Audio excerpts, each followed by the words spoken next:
नमस्कार फ्रेंड्स, एक बार फिर से आपका बहुत बहुत स्वागत है हमारे YouTube के चैनल पे। और दोस्तों, जैसा कि हमने आपसे वादा किया था कि हम आपको हर बार एक नए नए आर्टिस्ट, एक उभरते हुए सितारों के साथ हम आपकी रूबरू कराएंगे, ताकि आपका जो मोटिवेशन है वो बना रहे और आपको इस फील्ड में आने में कोई दिक्कत ना आए। तो चलिए, आज भी हमारे साथ एक ऐसे ही खास गेस्ट जुड़ चुके हैं जो कि कभी हमारे स्टूडेंट रहे थे, जिनको मैंने ही पढ़ाया है और आज सक्सेसफुली मार्केट में पिछले 1.5-2 साल से वो काम भी कर रहे हैं। तो ये सारी बातें उन्हीं से जानेंगे, उनको कैसे जॉब मिली और क्या क्या उन्होंने किया था, किस तरीके से वो आज एक अच्छे पोजीशन पे काम कर रहे हैं। ये सारी बातें करेंगे, ढेर सारी बातें करेंगे। तो ये सारी चीज़ें हम उन्हीं से करेंगे। तो चलिए फिर बिना देर किए हुए हम आपको उनसे मिलाते हैं। तो सौरभ, बहुत बहुत स्वागत है आपका हमारे शो में।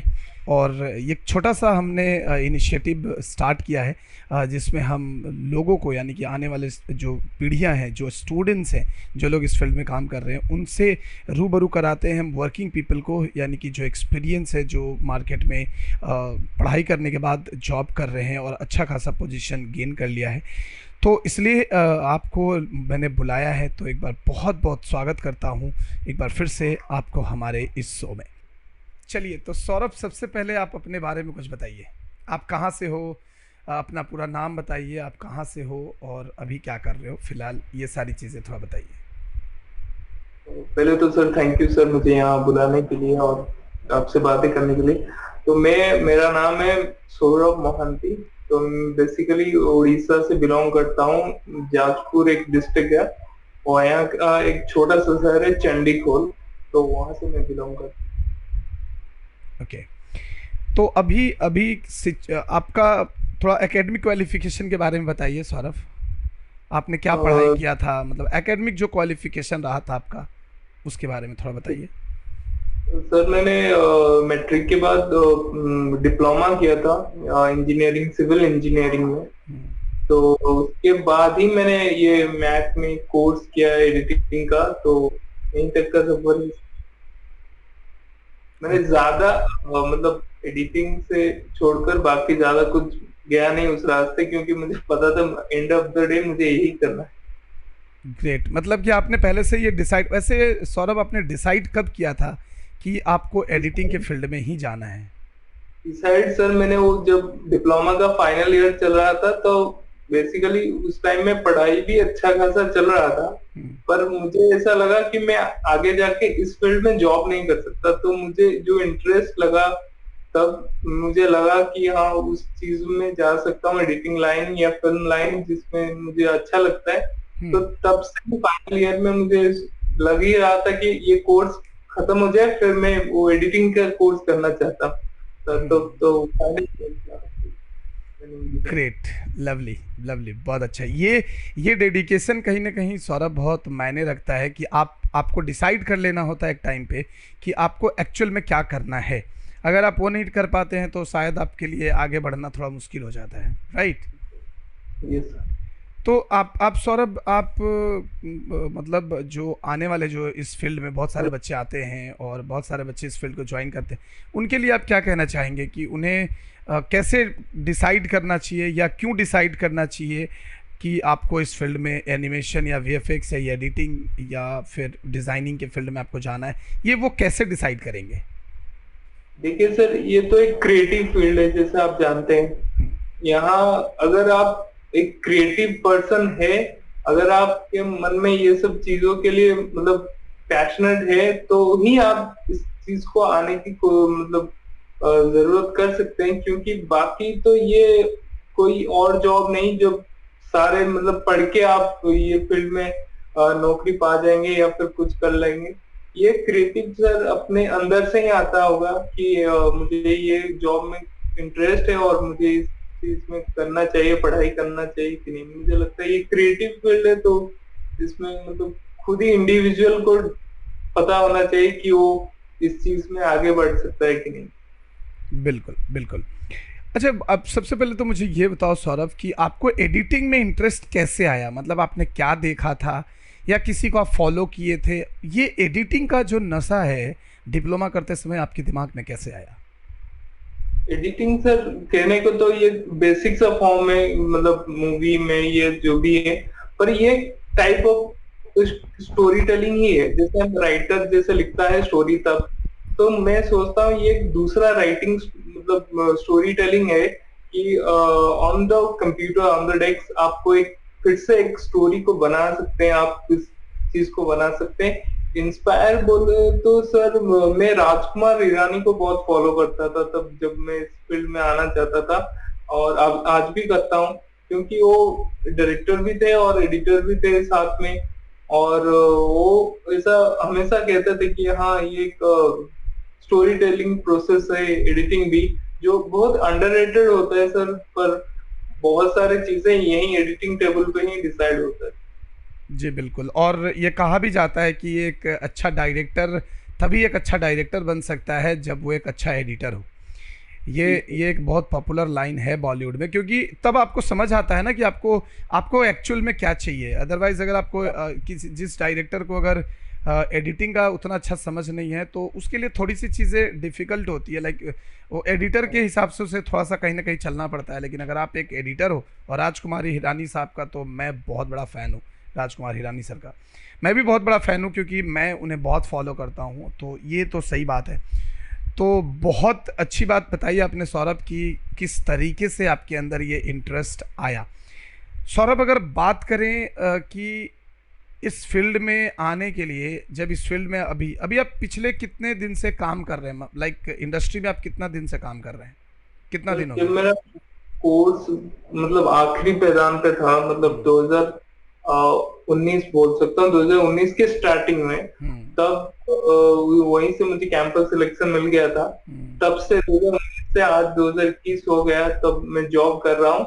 बीच में 3 कंपनी, अभी मेरा ये थर्ड कंपनी में चल रहा है। ग्रेट। तो हो गया है बहुत, 2-3 साल तो हो गए।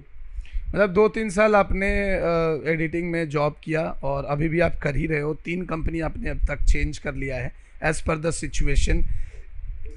आप बताना चाहेंगे सौरभ कि आपने कौन कौन सा सॉफ्टवेयर सीखा था, आपने क्या क्या सर सॉफ्टवेयर सीखा था? सर मेरा जो कोर्स था वो एडिटिंग एंड कंपोजिटिंग था। तो बेसिकली उसमें एडिटिंग के कुछ थे, प्रीमियर प्रो जैसे था एक, और फाइनल कट प्रो था, जिसमें एडिटिंग मतलब बेसिक्स एडिटिंग जो फील्ड में होता है। और बाकी कंपोजिटिंग के लिए बहुत सारे कोर्सेज थे, जैसे कि सॉफ्टवेयर थे, निप था उसमें, फ्यूजन था उसमें, और आफ्टर इफेक्ट था। तो हम्म। इस टाइप के कुछ सॉफ्टवेयर थे जो मुझे हेल्प किया। और फोटोशॉप तो बेसिक होता है, पर फोटोशॉप सबसे ज्यादा काम आता है सर। सबसे ज़्यादा तो काम ये आता है, एग्जैक्टली। तो ये सब था और एडिटिंग जब आपने स्टार्ट किया तो सबसे पहला जो कंपनी आपने ज्वाइन किया था, उस कंपनी में जब आप टेस्ट देने के लिए गए, हाँ, तो आप कैसा महसूस कर रहे थे? मतलब आपको क्या लग रहा था कि क्या होगा वहाँ पे, और कैसे आपने उसको क्रैक किया, एंड क्या क्या चीज़ें उन लोगों ने पूछा था? थोड़ा डिटेल में बताइए, ताकि जो बच्चे हैं उन्हें ये क्लियर समझ में आ जाए कि अगर वो एडिटिंग करना चाहते हैं तो उसके लिए उन्हें क्या क्या कर लेना चाहिए। सर, जब मैं गया था उस जॉब, तो वो जॉब भी अपने आप में बहुत इंटरेस्टिंग था सर। क्योंकि उस जॉब थोड़ा, वो पॉलिटिकल पार्टी का नाम नहीं लेना चाहता, पर नहीं नहीं वो नहीं, बिल्कुल नहीं लेना है। बिल्कुल नहीं लेना है। पॉलिटिकल था। ठीक है सर, नेशनल लेवल का था। तो वहाँ नौकरी करना मतलब एक टाइप ऑफ सीक्रेट एजेंसी में काम करने के जैसा बराबर था। मतलब आपके वीडियोस बहुत कमाल के हो रहे हैं, वायरल हो रहे हैं, पर आप बता नहीं सकते आपने उसे बनाया है, और ऐसा कुछ था। तो वो अच्छा। बहुत इंटरेस्टिंग था अपने आप में। हाँ, इंटरव्यू के बारे में मैं बताऊं, जब मैं गया था वहाँ, तो उन्होंने एक मुझे बहुत सारे क्लिप दे दिए थे। ठीक है हम्म सर, एडिटिंग का इंटरव्यू कैसा होता है सर, मैं आपको बता रहा हूँ। तो उन्होंने बोला था कि 1 घंटा है तुम्हारे पास, हम्म तुम इसको एक सॉन्ग में जितना कंपाइल कर सकते हो करो 1 घंटे में। हम्म तो वो 1 घंटा मुझे वो कंप्यूटर के साथ छोड़ के चले गए। हम्म और 1 घंटे के बाद मैं शायद 1 घंटा नहीं, मैं 40 मिनट में उसको कंप्लीट करके उनको बोल दिया था कि मेरा कंप्लीट हो गया है, हम्म तो आके देख लीजिए। तो उन्होंने देखा, फिर उनको अच्छा लगा।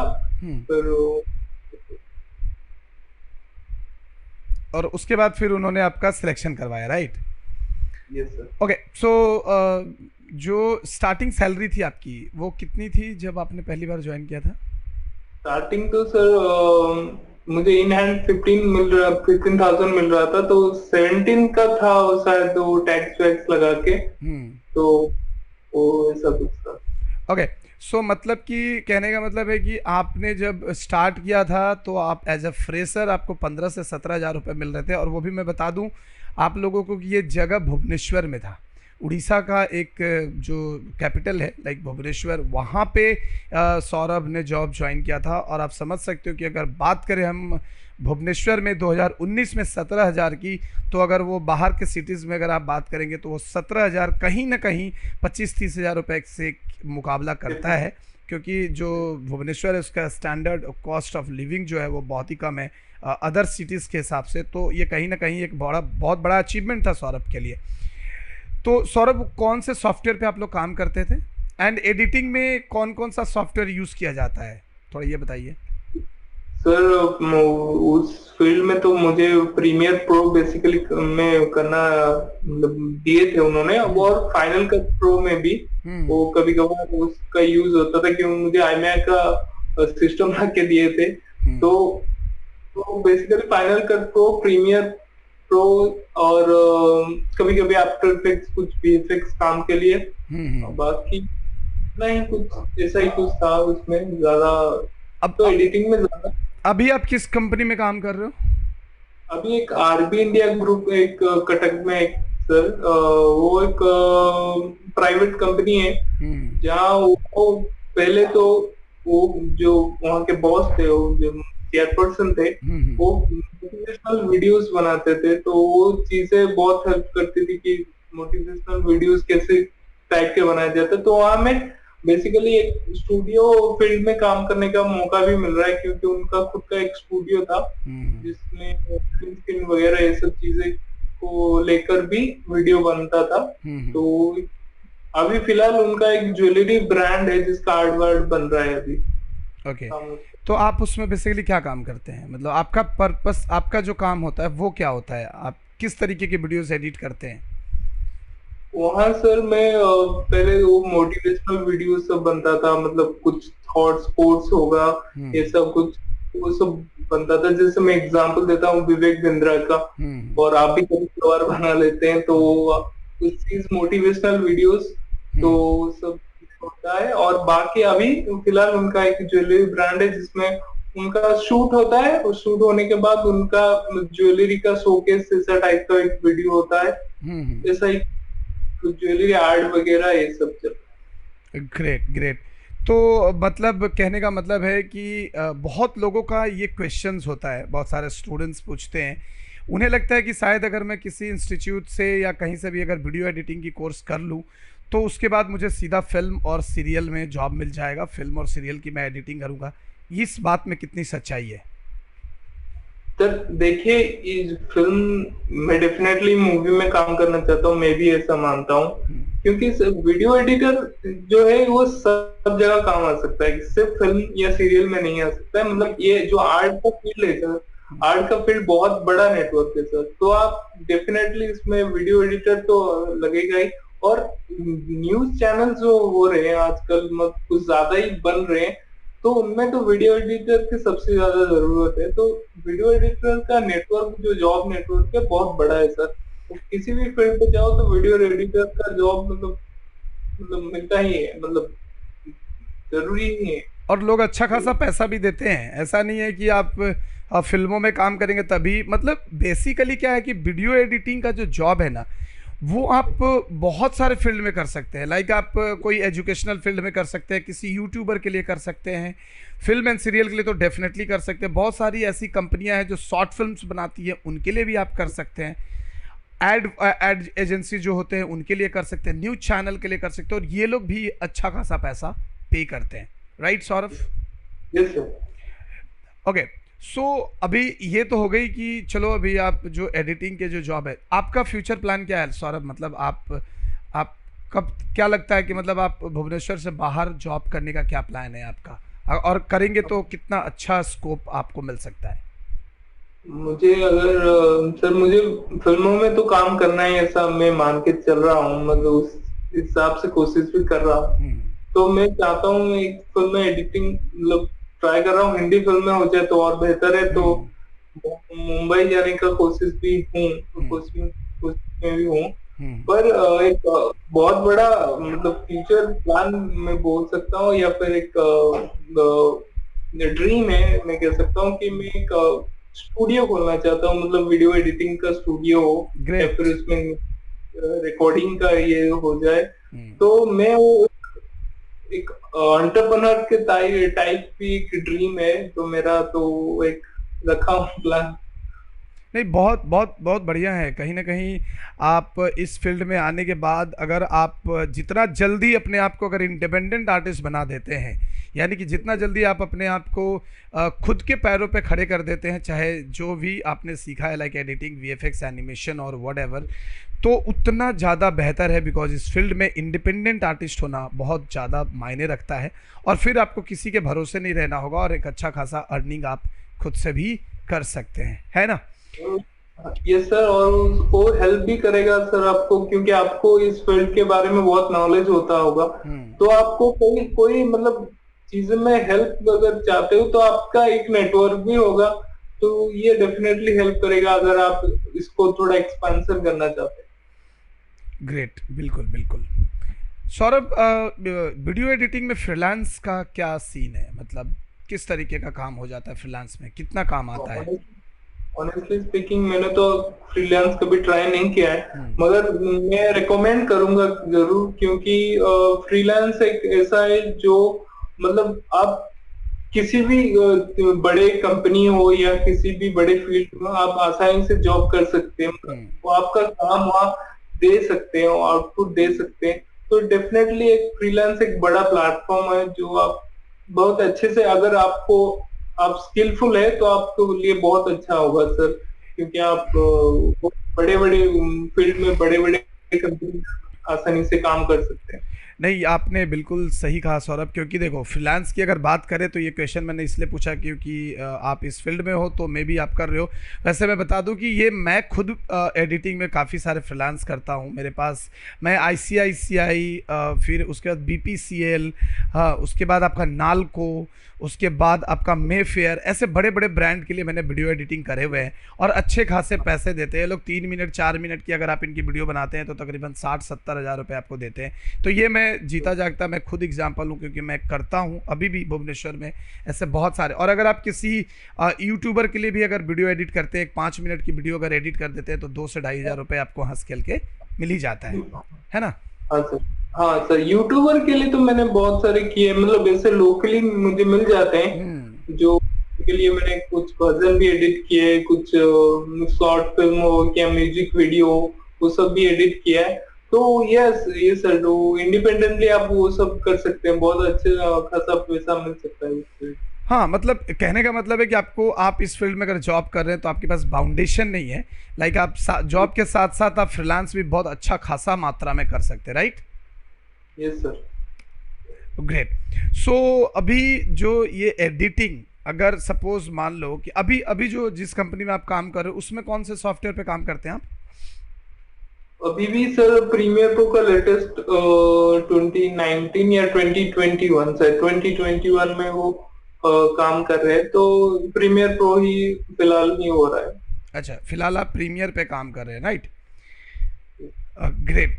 सो एफसीपी हालांकि बहुत इम्पोर्टेंस रखता है, अगर आप फिल्म और सीरियल्स की एडिटिंग करना चाहते हैं तो एफसीपी बहुत अच्छा मायने रखता है। और सौरभ, आपने शायद एफसीपी भी अच्छा खासा सीखा था और किया भी था, और कुछ दिन काम भी आपने एफसीपी में किया था, राइट। हाँ मतलब एडिटिंग का कोर्स खत्म हो रहा था तब एफसीपी शायद था उस आखिरी साल में। तो सर एफसीपी ने बहुत हेल्प किया, क्योंकि उसके बाद जो जॉब था वो एफसीपी में बहुत काम था, तो वो डेफिनेटली हेल्प किया था उस टाइम में एफसीपी सीखना मेरे लिए। ग्रेट। सो एक क्वेश्चन और है सौरभ, आप जो बच्चे हैं, जो लोग, बहुत लोग ऐसे हमारे पास बच्चे आते हैं और बहुत लोग यूट्यूब पे कमेंट भी करते हैं कि सर एडिटिंग करने के लिए, एडिटर बनने के लिए हमें क्या करना पड़ेगा। ऑलरेडी हमने बहुत सारे वीडियोस भी बनाए हैं, बहुत डिटेल में, बहुत डीपली मैंने उनको बताया भी है। लेकिन कहीं ना कहीं उनको जब जो ऐसे पर्सन जब उनको बताते हैं जो लोग खास जॉब कर रहे हैं इस फील्ड में, तो उन्हें थोड़ा ट्रस्ट ज़्यादा होता है उन चीज़ों पे, मैं जो बताया उसमें भी उन्हें ट्रस्ट हो जाता है। आप क्या कहना चाहेंगे अभी के बच्चों के लिए जो एडिटिंग फील्ड में आना चाहते हैं कि उन्हें क्या क्या सीखना चाहिए, किस तरीके से प्रैक्टिस करना चाहिए, क्या क्या प्रैक्टिस करना चाहिए, थोड़ा सा आप इसके बारे में बात कीजिए। सर एक एग्जांपल देता हूँ। म्यूजिक, जब म्यूजिक वीडियो या कुछ म्यूजिक के रिलेटेड अगर आप कुछ बना रहे हैं तो कोशिश हमेशा करिए कि वो रिदम में काटने के लिए शॉर्ट्स को, ठीक है सर, मतलब जब भी कुछ गाने का कुछ रिदम चेंज हो रहा है या फिर कुछ बीट्स चेंज हो रहे हैं तो आप अगर उस टाइप से शॉर्ट को काटेंगे तो डेफिनेटली देखने वाला को बहुत अच्छा लगेगा और वो चीज बहुत हेल्प करती है सर। और दूसरा ये है कि जब एडिटिंग का बेसिक्स मैं इतना समझता हूँ कि आप ऑडियंस को बोर नहीं कर सकते ज्यादा टाइम, तो जितना जल्दी उनको इंटरेक्टिव रखने की कोशिश कीजिए कि वो ज्यादा चीज में शॉर्ट में बोर ना हो जाए, कि ज्यादा उस चीज में मतलब वो उनका इंटरेक्टिव आपको बना रखना चाहिए वीडियो के दौरान।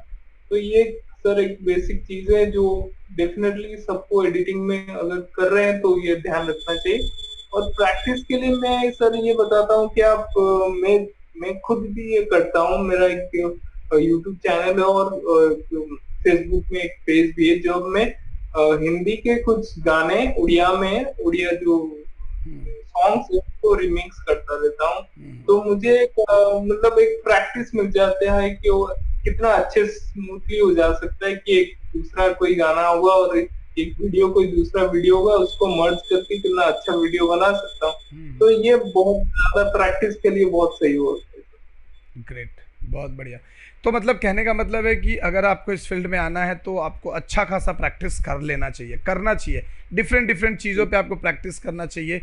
आप डिफरेंट डिफरेंट चीज़ों पे प्रैक्टिस करेंगे तो ऑब्वियस सी बात है कि आपको उतना नॉलेज बढ़ेगा, टूल्स के बारे में आप उतना सीखेंगे, टेक्निक सीखेंगे, एंड जो जो इस एडिटिंग का जो मेन फंडा है लाइक कि कैसे पब्लिक को इंटरेक्ट करके रखना, ये सारी चीज़ों की जानकारी आपको हो जाएगी, है ना। तो अच्छा, इसके लिए अगर सपोज मान लो कि अगर कोई बच्चा इंटरव्यू देने जा रहा है, वीडियो एडिटिंग एडिटर बनना है, उसको इंटरव्यू देने वो जा रहा है, तो खास उन्हें किन किन चीज़ों का ध्यान रखना चाहिए ताकि उसका इंटरव्यू एक बार में क्रैक हो जाए? सर पहले तो ये कि ह्यूमन बिहेवियर के बारे में पहले बताना चाहता हूँ कि कॉन्फिडेंस लेना चाहिए पहले।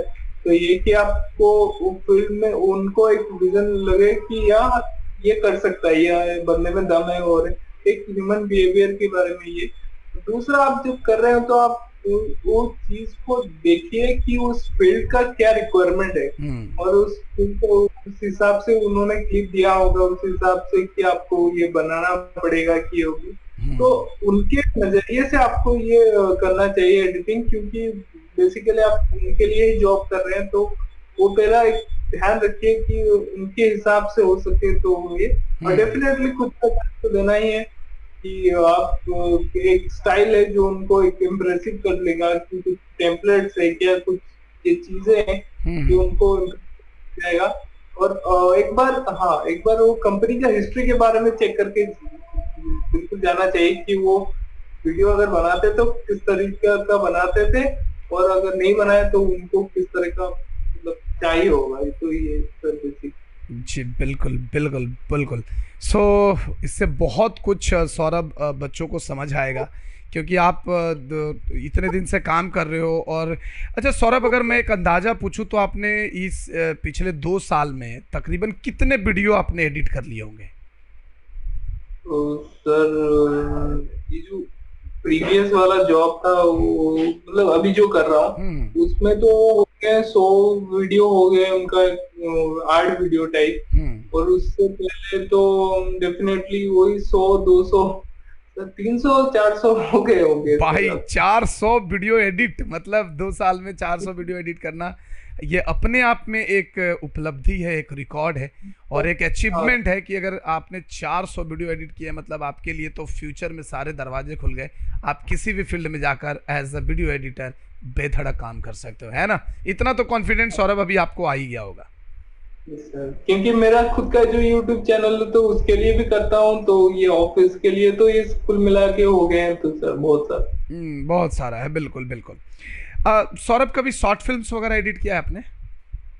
हाँ मैं जब वही मैं बता रहा हूँ कि मैं जो मेरा खुद का जो यूट्यूब चैनल, तो मैं वहाँ रेगुलर बेसिस में शॉर्ट फिल्म, वेब सीरीज ये सब बनाता रहता हूँ। हम्म। तो वीडियो सब में खुद ही एडिट करता हूँ। तो ये सर एक मतलब उस चीज का नॉलेज अभी तो हो गया है मतलब। हाँ, और डेफिनेटली मैं आप लोगों के साथ भी, आपका स्क्रीन चला गया, अच्छा हाँ।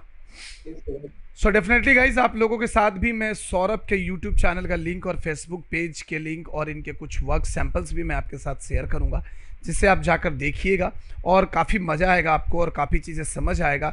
और जहाँ तक मैं भी सौरभ को जानता हूँ, तो सौरभ काफ़ी अच्छा अच्छा वेब सीरीज़ वगैरह टाइप, लाइक शॉर्ट फिल्म्स वगैरह बनाते रहते थे, और काफ़ी इंटरेस्ट दिखता था इनके अंदर कि हाँ, एक अच्छा खासा इंटरेस्ट है एडिटर बनने का। और अगर ये चीज़ आपके अंदर है तो आपको एडिटर बनने से कोई नहीं रोक सकता है, आप एक अच्छा खासा एडिटर बन सकते हैं। तो सौरभ, हमारे साथ जुड़ने के लिए बहुत बहुत धन्यवाद। आपने बहुत सारी चीज़ें इनको बताई, ऑडियंस को बताया, इन बच्चों को बताया। सौरभ, आप लास्ट में वो बच्चे जो जो इस फील्ड में आना चाहते हैं, उन्हें मोटिवेट करने के लिए आप क्या बताना चाहेंगे? मतलब आप क्या सजेस्ट करना चाहेंगे कि अगर, और एक चीज़ और मैं बता दूं कि सौरभ, क्या लगता है कि वीडियो एडिटर बनने के बाद ऐसा तो नहीं है कि कुछ दिन के बाद कोई जॉब ही नहीं रहेगा आपके हाथ में? ऐसा होता है क्या? नहीं सर, ऐसा तो मैं नहीं कह सकता क्योंकि आप उस फील्ड में एक्सपीरियंस आपका बढ़ता जाता है तो ये डेफिनेटली आपको काम में आएगा जरूर। क्योंकि उसके बाद मतलब रास्ते खुलते जाते हैं। तो डेफिनेटली आप अगर एक्सपीरियंस बढ़ा रहे हैं तो हम्म। कोई चांस नहीं है कि आप कदम पीछे करना पड़े। हम्म। तो ये डेफिनेटली आगे जाने के लिए बहुत सही रहेगा, सही रहेगा। हाँ, क्योंकि चाहे वो सिचुएशन कोई भी हो, चाहे वो सिचुएशन लॉकडाउन का हो या फिर सिचुएशन नॉर्मल हो, यहाँ पे काम की कोई कमी नहीं है। और वीडियो एडिटिंग का तो काम यार, छोटे छोटे चीज़ों से लेकर बड़े बड़े चीज़ों पे वीडियो एडिटिंग का काम होता ही है। तो काम ना मिले ऐसा हो ही नहीं सकता, बच्चे को नॉलेज होनी चाहिए। Right Saurabh? Yes sir, definitely sir. और मैं बस यही कहना चाहूंगा कि तीन चीजें हैं सर। हम्म। पहला तो जो जो भी एस्पिरेंट है जो वीडियो एडिटर बनना चाहते हैं या फिर किसी भी फील्ड में, ये हम्म। क्रिएटिव फील्ड में जाना चाहते हैं, पहले तो उनका खुद का पैशन कितना होना चाहिए कि वो उस चीज के लिए कितने पागल है और किस चीज के लिए कितने डेडिकेटेड है। हम्म। और दूसरा होता है सर स्किल। हम्म। स्किल बहुत इंपॉर्टेंट है। अगर आप पैशनेट है, डेडिकेटेड है, तो आपको अपना स्किल ढूंढना चाहिए जरूर। हम्म। आप कोर्स कर सकते हैं इसके लिए। और आप वो डेफिनेटली समझ जाएंगे आप कितना स्किलफुल है, कितना कुछ सीख रहे हैं और कितना कुछ आगे जाके सीखेंगे। तो ये दो चीजें। हम्म। और बाकी एक ह्यूमन बिहेवियर है कि आपका बिहेवियर, आपका अपीयरेंस, आपका कॉन्फिडेंस। जैसे कॉन्फिडेंस तो आप इससे सर बहुत सीखा हूं मैं। हम्म। किसी भी हाँ, तो उस चीज में कॉन्फिडेंस होना बेहद जरूरी है जिससे कि आपको नामुमकिन जैसा काम भी मुमकिन लगे। तो ये सब ये तीन चीजें हैं जो बहुत हेल्प करेंगी, आप किसी भी फील्ड में हो या फिर बेसिकली इस क्रिएटिव फील्ड में हो, एज वीडियो एडिटर या फिर। Great great great. सो वही, इसीलिए मैं खास करके मैंने कोशिश किया था कि एक बार सौरभ से कनेक्ट हुआ जाए और उससे बात किया जाए, बिकॉज काफ़ी दिन से आप इस फील्ड में काम कर रहे हो और काफ़ी अच्छा काम सौरभ करते हैं, जैसा कि मैंने खुद ही देखा है। तो इसमें कोई दो नाव वाली बात है थी नहीं। और मैं चाहता था कि ये सौरभ को आप लोगों से मिलवाया जाए। तो Saurabh, thank you so much हमारे साथ जुड़ने के लिए और इतनी सारी बातें, इंपॉर्टेंट पॉइंट्स जो आपने शेयर किया हमारे साथ। ये कहीं ना कहीं ये जो इस फील्ड में आने वाले नए बच्चे हैं उनको बहुत ज़्यादा मोटिवेट करेगा और उनको बहुत ज़्यादा इंस्पायर करेगा और उनके लिए सारे दरवाजे खुल जाएंगे।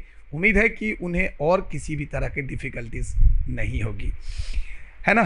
तो thank you so much Saurabh हमारे साथ जुड़ने के लिए। और कोशिश करेंगे कि आने वाले टाइम में भी अगर किसी पॉइंट्स पे अगर बात करनी हो, लाइक अगर कोई वीडियोस के ऊपर बात करना हो कि जैसे कोई एक वीडियो कैसे एडिट करना है, उसके लिए क्या क्या प्लानिंग होनी चाहिए, ये सब के बारे में भी हम सौरभ को वापस बुलाएंगे और वापस सौरभ से बात करेंगे और ये आपको सारी चीज़ें डिटेल्स में अपने एक्सपीरियंस को मैं कोशिश करूंगा कि सौरभ शेयर करेंगे आप लोगों के साथ। सो और end of the day sir कुछ कहना चाहता हूँ, आप बहुत अच्छा काम कर रहे हैं सर। ये जो चीजें आप मतलब नॉलेज शेयर करना, ये सबसे बड़ी बात है। जी तो बिल्कुल। आप डेफिनेटली बहुत हेल्प करें बच्चों को। और जो भी मतलब ये एक इंडिपेंडेंट प्लेटफॉर्म आपने बना लिया है जिससे कोई भी जुड़ सकता है, कोई भी किसी भी फील्ड से जुड़ सकता है। मैं रेगुलरली आपके वीडियोस फॉलो करता हूँ, तो ये डेफिनेटली एक बहुत अच्छा काम कर रहे हैं। Thank you so much, thank you so much Saurabh. और कोशिश भी यही है कि ताकि, क्योंकि मैंने बहुत सारे वीडियोस यूट्यूब में देखा हूँ और देखता हूँ मैं भी, तो वहाँ पे मैं बहुत देखता हूँ कि बहुत सारे बच्चे हैं जो कुछ भी वीडियो बना देते हैं और लोगों को मिसगाइड कर देते हैं। बच्चे डर जाते हैं, बच्चे कंफ्यूज हो जाते हैं कि अरे यार ये तो ऐसे बोल रहा है। लेकिन कहीं ना कहीं सौरभ को पता है मेरी एक्सपीरियंस के बारे में कि मैं क्या हूँ और क्या करता हूँ।